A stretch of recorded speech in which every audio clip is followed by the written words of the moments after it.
À Paranormal sur le vif. Deux amis explorent une église hantée et en subissent les conséquences. Je n'y croyais pas. Je pensais que je rêvais, bien franchement. Des explorateurs à Tchernobyl se trouvent nez à nez avec un fantôme mutant. On dirait plutôt un être sorti tout droit d'un film de science-fiction. C'est le meilleur moyen de le décrire. Au cours d'une promenade en forêt au Colorado, une femme aperçoit une espèce rare de cryptide. Aussitôt que je l'ai vu, je me suis dit, mon Dieu, qu'est-ce que c'est? Quelle force invisible manipule ces deux feuilles? De temps à autre, certaines vidéos me laissent totalement perplexe. J'ignore quoi penser de celle-ci. Et d'autres images paranormales qu'il faudra voir Look, Calvin, your first UFO. pour y croire.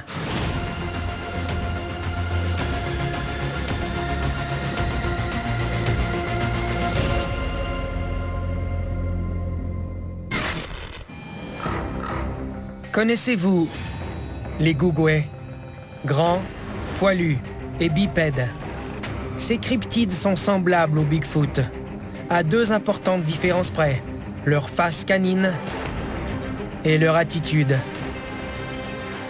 Et même si les Googouets ne sont pas aussi connus que leurs célèbres cousins, il n'en est pas moins excitant d'en apercevoir un dans son environnement naturel. C'est en tout cas ce que pense une femme au Colorado, qui croit avoir filmé un Googoué dans les bois près de chez elle.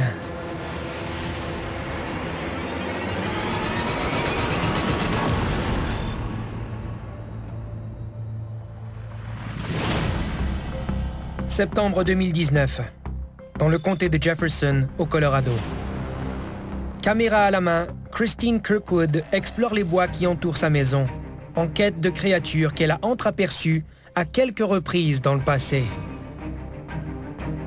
Des Sasquatch. Je m'appelle Christine et j'ai filmé cette vidéo. Autumn is my favorite time to squatch. Je vais souvent à la chasse aux Sasquatch. Je sors avec ma caméra et je cherche les abris en bois qu'ils construisent et qui signalent leur présence. Mais en visionnant les images qu'elle a filmées ce jour-là, elle se rend compte qu'elle a capté quelque chose de beaucoup plus extraordinaire qu'un possible abri de Bigfoot. Regardez bien.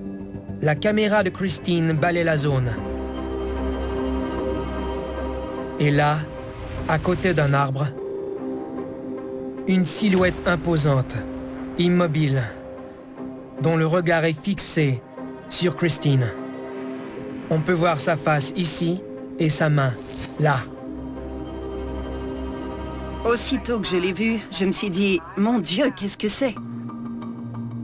J'ai fait une saisie d'écran que j'ai agrandie pour vérifier qu'il s'agissait bien d'un cryptide et non d'une branche d'arbre. Après avoir analysé l'image, Christine est convaincue qu'elle a bel et bien filmé un cryptide.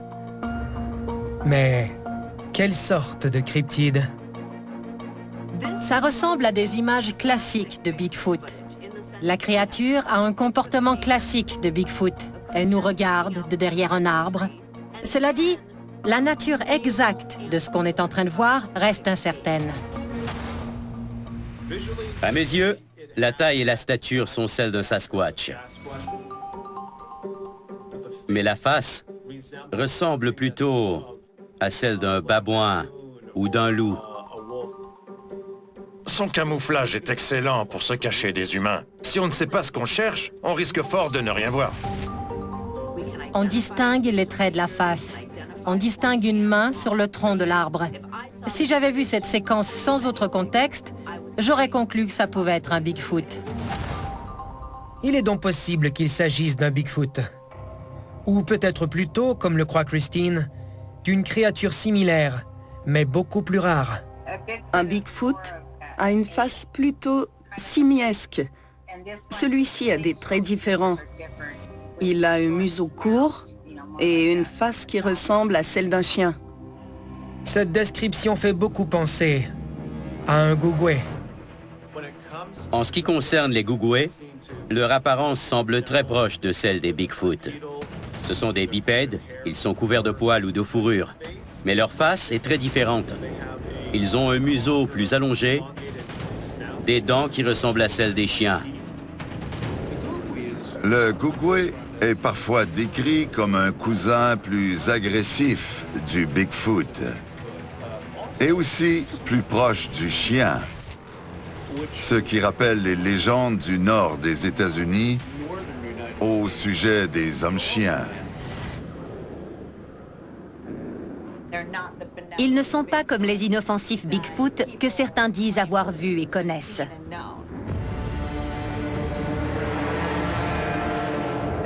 Le Gugwe est un animal à craindre si on en rencontre un, à cause de son agressivité et de ses énormes crocs. Un cryptide semblable au Bigfoot, mais beaucoup plus agressif et équipé de crocs redoutables. N'est-ce pas terrifiant? Si le Gugwe existe bel et bien, et que c'est une créature entièrement distincte du Sasquatch ou d'une espèce inconnue de primate, ça donne froid dans le dos. Ça nous pousse à nous demander quelles autres espèces de cryptides bipèdes pourraient exister, comme les hommes lézards.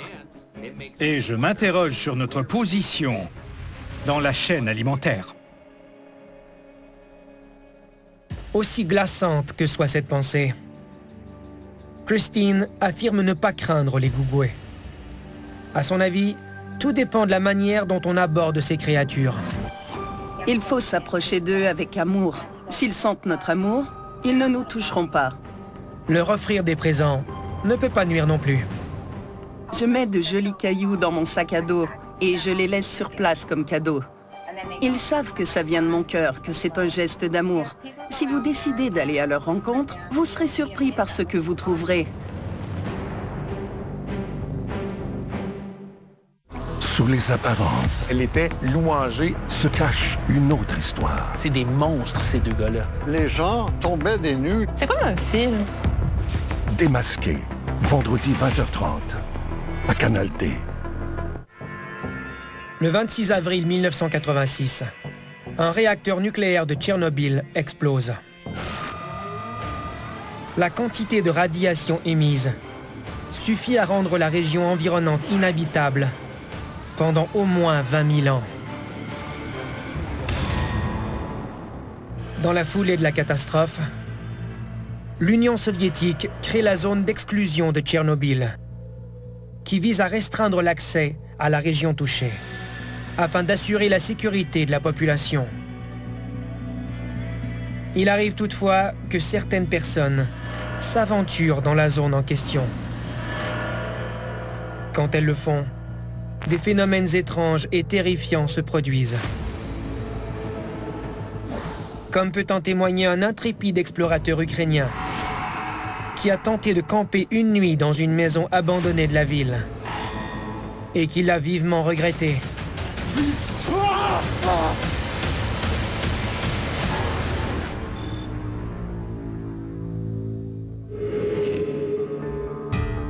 2016, à Tchernobyl, en Ukraine. Vlad Resnov et ses amis Vadim et Mark font de la randonnée dans la zone d'exclusion autour de l'ancienne centrale, où ils sont allés visiter l'antenne radar d'Ouga. La fatigue commence à se faire sentir. Bonjour, je m'appelle Vlad Resnov. Voici notre vidéo. On était très fatigués et on a décidé de faire une halte dans un village abandonné. On est entré dans une maison et on s'y est installé pour la nuit. Aller à Tchernobyl, c'est essentiellement comme voyager dans le temps. On se retrouve en Union soviétique. Les conséquences de l'accident nucléaire de Tchernobyl continuent de se faire sentir, tout particulièrement dans la zone d'exclusion, qui couvre environ 2600 km². À l'intérieur de cette zone, on trouve de denses forêts et des villes fantômes. On y voit des livres abandonnés sur des tables, de la nourriture laissée sur des cuisinières. Les écoles de la région ont été évacuées en vitesse, alors elles sont restées dans le même état depuis la catastrophe. Pendant que Vlad inspecte l'extérieur de la maison dans laquelle ses amis et lui ont décidé de camper, l'environnement surréel de Tchernobyl commence à l'affecter.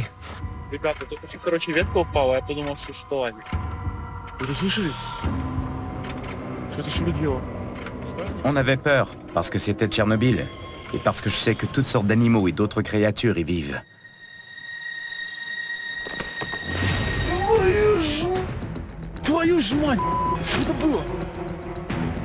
Une présence se fait sentir.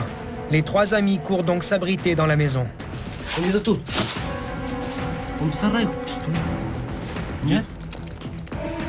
Regardez bien. Vous avez vu? Regardez de nouveau au ralenti. Un visage apparaît tout à coup à la fenêtre. J'étais terrifié. Je me suis mis à trembler de tous mes membres comme une feuille. Il y a ce visage qu'on voit par la fenêtre. Et on se rend compte surtout qu'aucune vitre ne les sépare de cette créature. On se dit tout de suite qu'elle ne semble pas humaine. On dirait plutôt un être sorti tout droit d'un film de science-fiction. C'est le meilleur moyen de le décrire. C'est un visage déformé, tout pâle. Ce n'est décidément pas celui d'un voisin amical qui regarderait dans la maison par la fenêtre. On distingue tous les traits du visage. On arrive à voir que ça semble être une jeune fille ou encore une jeune femme. Ses yeux ont une teinte légèrement rosée, comme si elle était malade. Le plus étrange, c'est le sourire narquois qu'elle semble arborer. On dirait presque qu'elle est en train de s'amuser aux dépens de ses garçons. C'est le genre de séquence qui fait se dresser les cheveux sur ma tête. Parce qu'il ne s'agit pas d'une manifestation paranormale typique d'une maison hantée ordinaire. On est ici à Tchernobyl, un lieu qui représente une menace très réelle pour les vivants. Mais de quelle nature au juste serait cette menace? Depuis la catastrophe de Tchernobyl, des rumeurs courent selon lesquelles des mutants générés par les radiations atomiques vivraient dans la région. Ajoutez à ça la possibilité que ces mutants, s'ils existent, prennent de l'expansion, migrent à l'extérieur de la zone d'exclusion et se reproduisent avec les populations animales non mutantes. C'est affolant de penser à ça, parce que qui sait quels monstres sont en train d'être libérés parmi nous? Mais on ne parle ici que des êtres vivants qui habitent dans cette région. Tchernobyl est un lieu de maladie et de mort. Il n'est donc pas impossible de penser que s'il s'agit d'un esprit, c'est celui d'une personne qui est tombée malade et qui est morte en cet endroit. On est peut-être en train de faire muter des êtres vivants, animaux ou humains, mais qu'en est-il des esprits? Les fantômes sont-ils immunisés contre les isotopes radioactifs? Imaginez combien ce serait terrifiant. Les fantômes nous effraient déjà tels qu'ils sont. Imaginez un fantôme mutant. Voilà une pensée troublante. Mais qu'il ait vu un mutant, un fantôme mutant, ou autre chose encore, étant donné le lieu où la chose s'est produite, Vlad réussit à ne pas se laisser abattre par son expérience. Il faut toujours être prudent quand il est question de Tchernobyl. Tout peut arriver à Tchernobyl. Mathieu Baron accompagne des survivants en les aidant à partager leurs histoires. Mon cœur battait vite. Beaucoup de muqueuses qui me sortaient des oreilles. Je croyais pas qu'on allait s'en sortir. J'ai frôlé la mort. Mardi 21h, à Canal D. Comme nous le savons tous, le paranormal est souvent terrifiant. Mais il n'est pas forcé de l'être. Après tout, le terme paranormal implique simplement l'incapacité d'être expliqué par la science officielle, ce qui peut inspirer de l'émerveillement plutôt que de la peur. C'est pour cette raison qu'un homme qui marchait sur un sentier forestier au New Hampshire, en voyant ceci, n'a voulu qu'une chose, l'inspecter de plus près.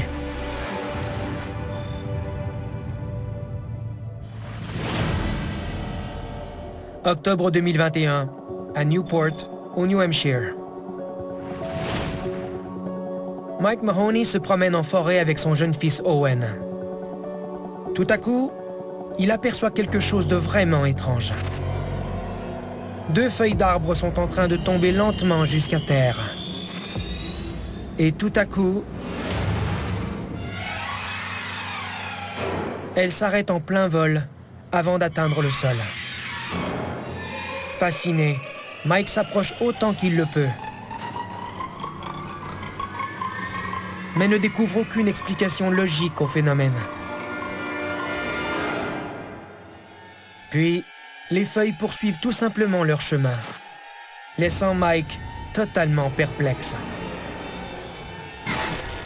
Je m'appelle Mike Mahoney et voici ma vidéo. J'ai souvent vu des feuilles tomber des arbres, avec le souffle du vent qui les poussait légèrement dans une direction ou une autre. Mais ces feuilles-là restaient par moments sur place, tout en tournant sur elles-mêmes. J'ai voulu m'en approcher de très près pour qu'on voit clairement qu'elles n'étaient attachées à rien. Ça me paraissait décidément très bizarre. De temps à autre, certaines vidéos me laissent totalement perplexe. J'ignore quoi penser de celle-ci. J'ai visionné cette vidéo à maintes et maintes reprises, dans l'espoir d'apercevoir la personne qui manipule les fils de la marionnette du haut des arbres, dans la forêt. C'est vraiment étrange. Ça ne ressemble en rien à un phénomène naturel, cette manière qu'ont ces feuilles de flotter, comme si elles étaient suspendues dans l'air. Elles ne semblent absolument pas portées par la brise. C'est presque comme si elles avaient une volonté propre qui les poussait à volter comme ça dans cette zone. On perçoit sa perplexité à la manière dont il essaie de filmer le phénomène sur 360 degrés. Il n'y a pas de ficelle, pas de toile d'araignée. On voit clairement que rien ne les soutient. Ce n'est pas le vent, c'est autre chose.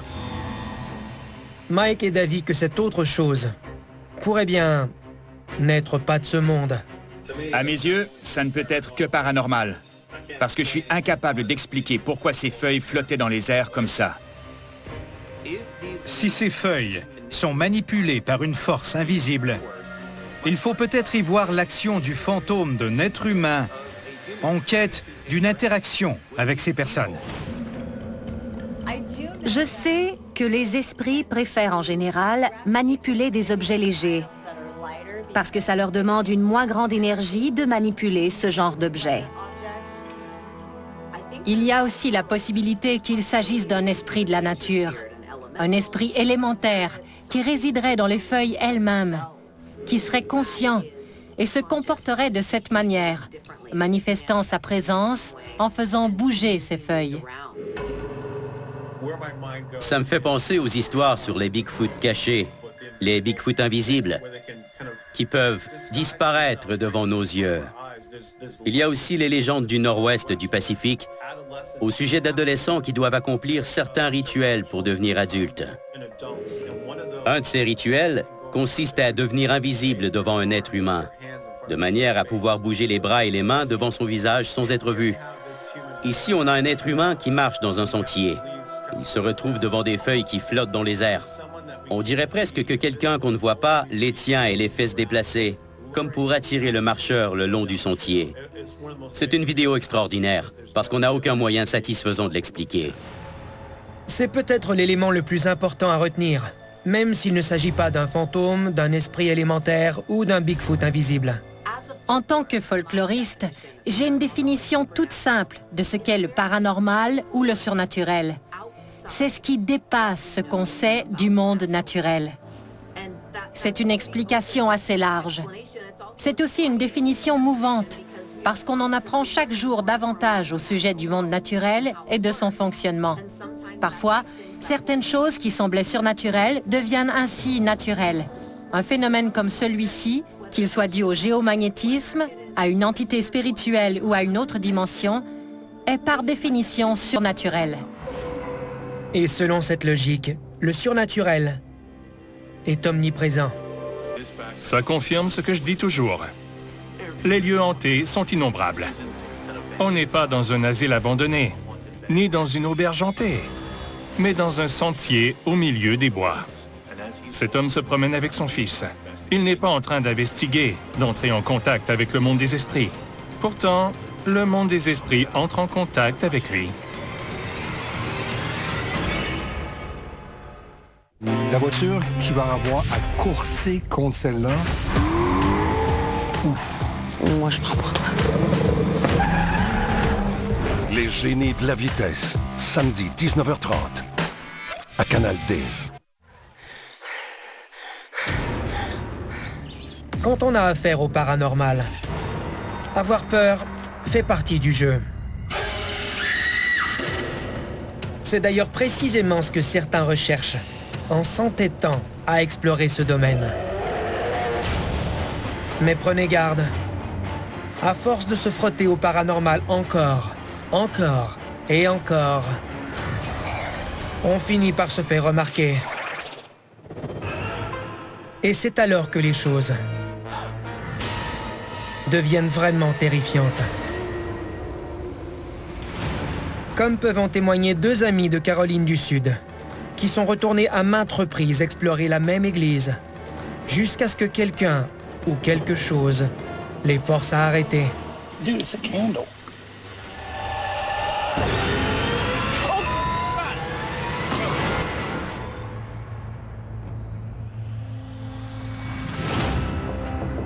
Été 2021, à Chester, en Caroline du Sud. Les deux amis Dell Williams et David Brantley passent en voiture devant une église, qui est associée, pour Dell, à une histoire particulièrement étrange.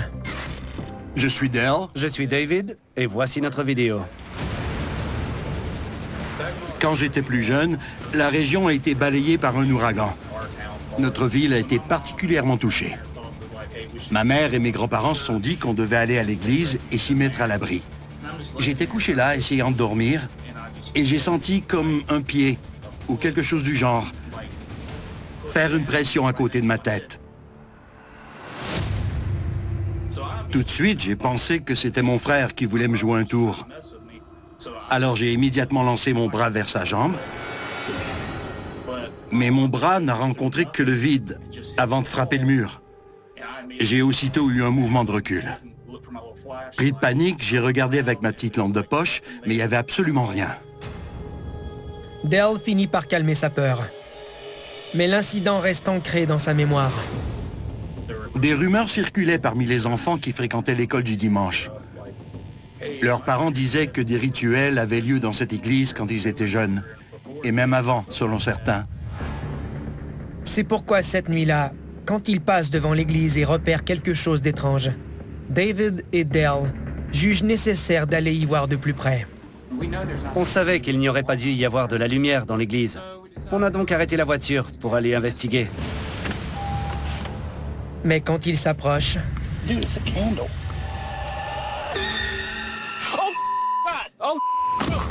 What the hell was that? Non. Regardez encore. Une silhouette noire passe rapidement à la fenêtre. Dell et David retournent en vitesse à leur voiture. Dude, it's a candle.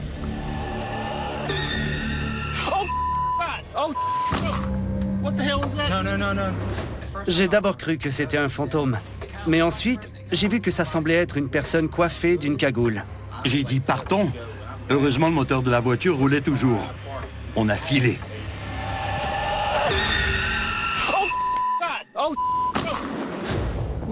On voit bel et bien une silhouette sombre qui semble avoir à peu près la taille et la forme d'un être humain.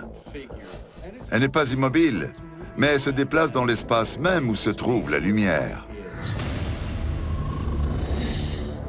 Elle semblait se cacher, comme si elle ne voulait pas être vue. Pour Dell et David, étant donné les rumeurs qu'ils ont entendues, ce comportement aurait une explication. Ce qu'on a vu par la fenêtre, je suis à peu près sûr que c'était une personne. Les rumeurs qui circulent dans la région parlent de rituels qui auraient eu lieu là-bas. Peut-être quelqu'un est-il encore en train d'en pratiquer depuis un certain temps, pour évoquer les esprits. C'est sûrement mauvais. Oui, de quoi qu'il s'agisse, c'est sûrement mauvais. Quelques semaines plus tard, Dale s'introduit de nouveau dans l'église, mais seul cette fois, pour inspecter les lieux. C'est alors que les choses prennent un tour vraiment bizarre. Regardez la chaise dans la pièce du fond. Is anybody here with me?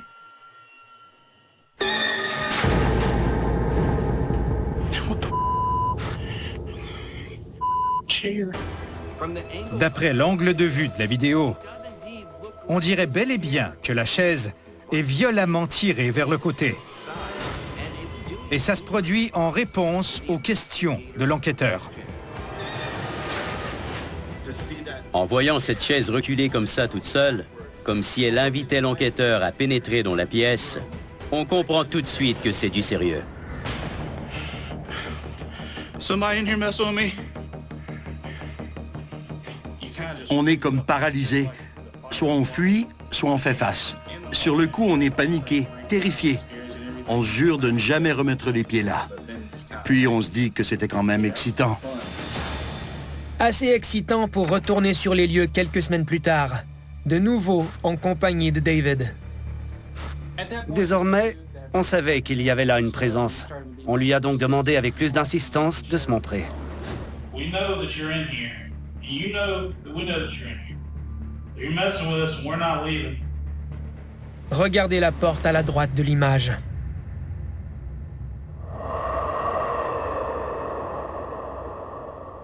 Vous avez vu? Regardez de nouveau. Une autre silhouette noire semble passer dans le cadre de la porte.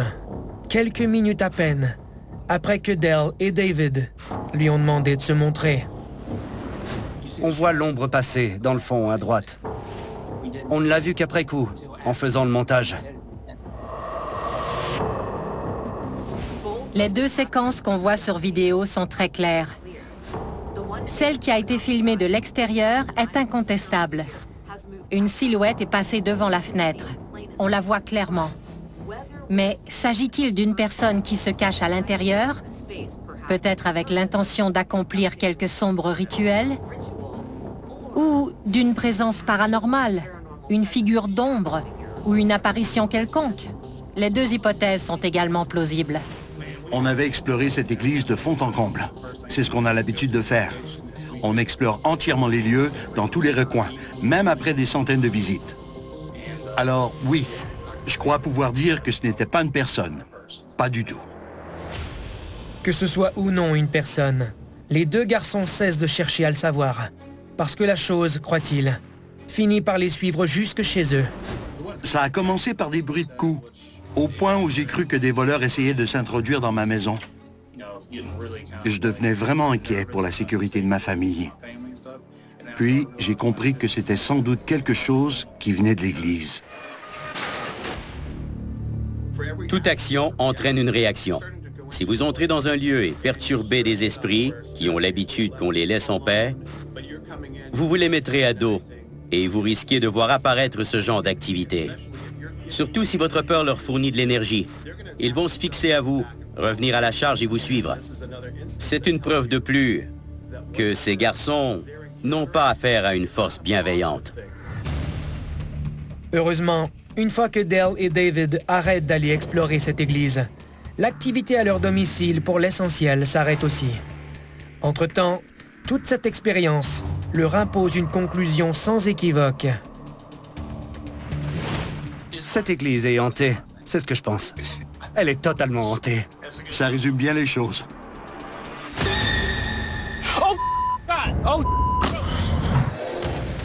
Certaines personnes, c'est indubitable, semblent avoir une prédisposition pour les rencontres avec des entités paranormales. Elles semblent attirer le surnaturel, comme des aimants. Même s'il est impossible de savoir pour quelles raisons ces personnes attirent les êtres venus d'ailleurs. Certains croient que ça pourrait être dû à leur personnalité. Peut-être même à leur génétique. C'est le cas de deux sœurs en Floride, qui ont en commun une longue série d'observations inexplicables, y compris cette spectaculaire séquence vidéo d'un ovni, qui a eu pour témoin non seulement les deux sœurs, mais leur famille entière. Look, Calvin, the first UFO. Yeah. What do you think that is?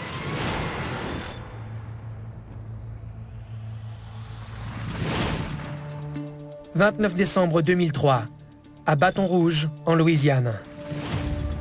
Les sœurs Alison Wiki et Gina Shellhays, en compagnie de toute leur famille, prennent le frais sur la galerie arrière de la maison de Gina.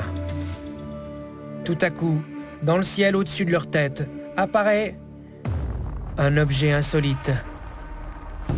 Where is it? See it? There it is. God, that's high. Yeah. These low clouds. And you know what's weird about it? It's got like a ring around it, it looks like. L'objet de forme asymétrique flotte dans les airs, où il reste presque totalement immobile. Look, Calvin, the first UFO. Yeah. Toute la famille en est déconcertée. It's a kite. But boy, it sure isn't moving much. I guess that high. It's up in the stratosphere. Kite my ass, there's Martians in there. Je m'appelle Allison, voici ma sœur Gina et c'est notre vidéo. J'avais sorti ma caméra vidéo pour filmer tout le monde. On a tous remarqué un point noir dans le ciel. J'ai fait un zoom dessus. Il changeait constamment de forme. Il est resté immobile un bon moment, puis elle a remarqué qu'un anneau l'entourait. Ensuite, tout le monde a vu une section sortir à l'extérieur. Elle a semblé le faire à quelques reprises. On ne l'a jamais vu perdre ou prendre de l'altitude. L'objet semblait rester stationnaire dans le ciel. That's pretty high and pretty big for a kite. Yeah. It's not moving enough. On savait tous que ce n'était pas un cerf-volant, mais sans vouloir l'admettre. C'est inexplicable, tout simplement. It's gotta be almost 500 feet, doesn't it? Oh, yeah. Easily. Mais si ce n'est pas un cerf-volant, de quoi s'agit-il au juste? Le fait que ça reste là, immobile, flottant sur place, me dit qu'il s'agit d'un objet d'un type très particulier. Pour moi, c'est bien un ovni. Il ne semble y avoir aucun moyen de propulsion. On ne voit ni fumée, ni flamme, ni rien d'allumé. Il n'y a pas de lumière. Ce n'est pas un drone. On n'entend aucun bruit. Ça semble flotter dans les airs. Looks like it's got a tail. It's your first I UFO. think that's one of the aliens' necks sticking out the window. Les gens font des blagues et réagissent en riant quand ils sont inquiets ou nerveux. Ce n'est pas qu'ils essaient de rationaliser ce qu'ils voient. Ils essaient plutôt de calmer par l'humour l'anxiété ou la peur qu'ils ressentent. Kite my ass, there's Martians in there. J'aime beaucoup le fait que les membres de cette famille essaient tous ensemble de déterminer ce qu'est cet objet dans le ciel.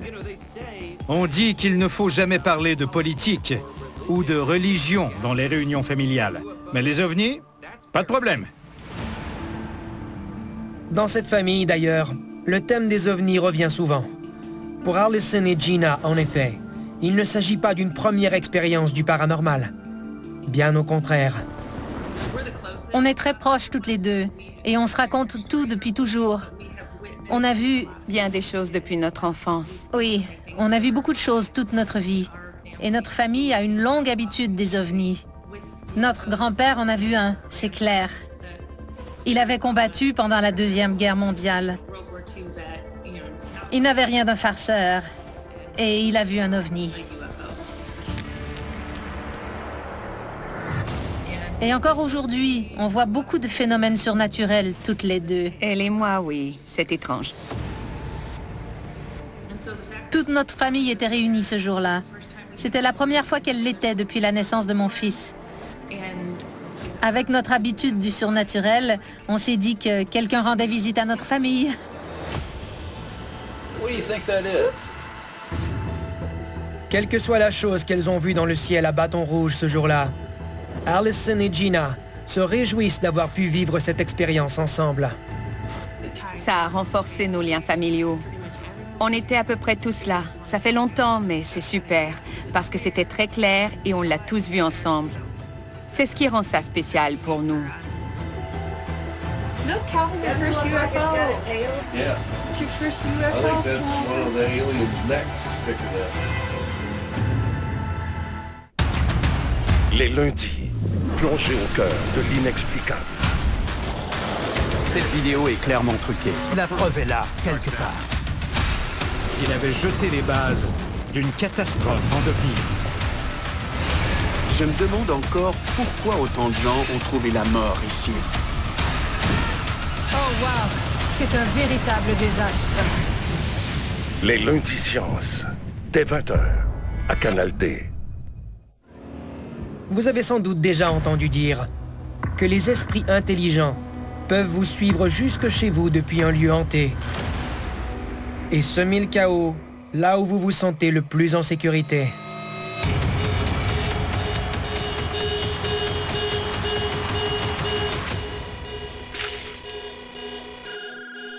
Mais il y a plus terrifiant encore. Dans certains cas, ces esprits peuvent vous faire revenir à eux. C'est ce qui semble être arrivé à un homme au Japon, qui, caméra en main, est allé explorer un village abandonné et qui a accidentellement capté une image à la fois terrifiante et irrésistible.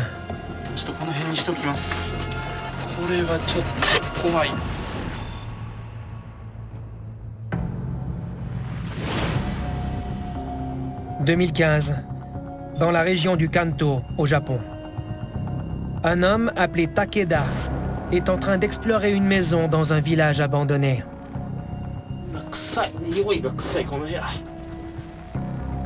Même si l'endroit le fascine par son état d'abandon, il ne voit rien qui soit de nature à l'inquiéter. Du moins, pas avant qu'il ne soit rentré chez lui et n'ait visionné ses images vidéo. Regardez bien.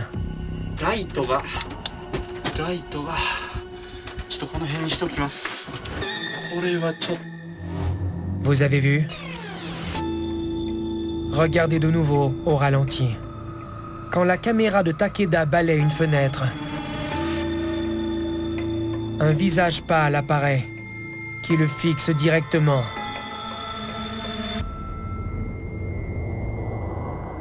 C'est terrifiant. Il n'y a pas d'autre mot. Aucun.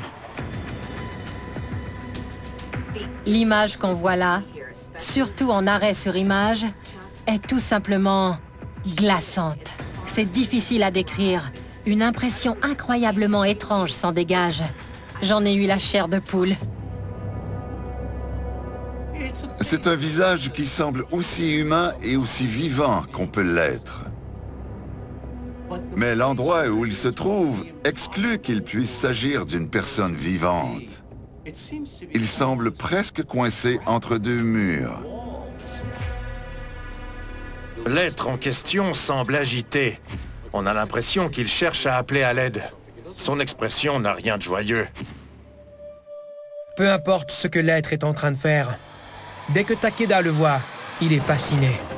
Au point de retourner dans ce village encore et encore. Comme s'il était possédé.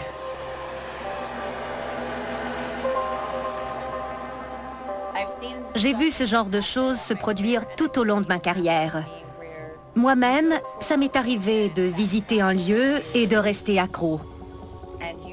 On devient littéralement obsédé. On ne peut pas s'empêcher d'y penser et de vouloir y retourner. Ça devient une partie de nous. Il y a des énergies qui entrent en résonance avec nous et les esprits qui hantent le lieu. Elles se mettent à nous rappeler à elles parce qu'elles veulent vivre par procuration à travers nous. Mais pourquoi cette entité voudrait-elle vivre par procuration à travers la personne de Takeda, ou même de qui que ce soit d'autre? Peut-être le lieu géographique où elle s'est manifestée nous fournit-il un indice. Dans le contexte asiatique pris globalement, la croyance au surnaturel ne répond pas toujours à la même logique que celle à laquelle on s'attendrait en Occident. Pour nous, la présence d'un esprit ou d'un spectre indique la persistance d'une question en suspens, d'un problème non résolu. Dans la culture japonaise, quand une personne meurt, on croit que son esprit, en quittant son corps, réclame un espace. On érige donc des autels et des pagodes pour fantômes devant les maisons, afin d'héberger les esprits des ancêtres, les révérer et les honorer. Les esprits qui n'ont pas de lieu où résider en quittant leur corps deviennent des énergies du type qu'on appelle Oni. Ce sont des forces démoniaques, des entités maléfiques. Ces énergies viennent asservir les vivants afin de pouvoir se sentir de nouveau honorées, de nouveau vivantes. Terrifiant. Mais heureusement, Takeda finit par cesser de visiter le village, après avoir été purifié dans un lieu sain des environs. C'est très certainement mieux ainsi.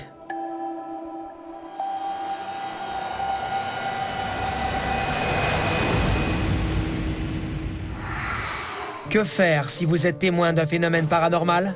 It's not moving enough. Voici quelques conseils pour tout capter sur caméra. D'abord, poussez vos investigations aussi loin que possible, mais sachez quand il est temps d'arrêter. Ensuite, ayez conscience de l'environnement où vous vous trouvez.